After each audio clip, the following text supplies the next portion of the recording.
33 కోట్ల మంది కంటే ఎక్కువ ఉన్న దేవుళ్ళు దేవతలు నమ్మేవారు చాలామంది ఉన్నారు. వారు నమ్ముకున్న వారికి, మనం ఆరాధిస్తున్న యేసుక్రీస్తు ప్రభు వారికి ఈ ఒక్క దేవుడికి తేడా ఏంటంటే, ఎవ్వరు చేయలేని త్యాగము మన యేసయ్య చేశాడు. గట్టిగా స్తోత్రం కలుగునుగాక. పాపి కొరకు మరణించిన ఎవరు ఉంటారండి?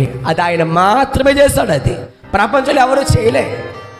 పాపం చేస్తే చంపేమని చెప్పారు తప్ప పాపిని కూడా పరిశుద్ధపరిచిన దేవుడు మనం ఆరాధిస్తున్న యేసు ప్రభువారు. అందుకని నమ్మాలి. ఎందుకు నమ్ముతున్నాం ఆయన్ని? కారు కొనుక్కోవడానిక, ఇల్లు కట్టుకోవడానిక, పెళ్లి చేసుకోవడానిక, ఆర్థిక పనులు ఇబ్బందులు తొలగిపోతాయన్నా? వీటి కోసం కాదయ్యా. ఆయన అందరూ ఇవ్వబడిన వాటికంటే కూడా ఇవ్వలేని వాటి నాకు ఆయన ఇచ్చాడు. ఆయన ఇచ్చేది రక్షణ.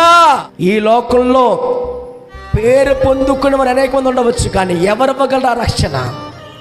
ఎవరు ఇవ్వగలరా పాప క్షమాపణ? యేసే నమ్ముకోసం, దానికోసం అండి. రక్షణ కోసం నమ్మాలి. స్వస్థత కోసం మాత్రమే కాదు, అద్భుతాల కోసం మాత్రమే కాదు, ఆ పరలోకం, వాటి కోసం ప్రభువు నమ్మాలి.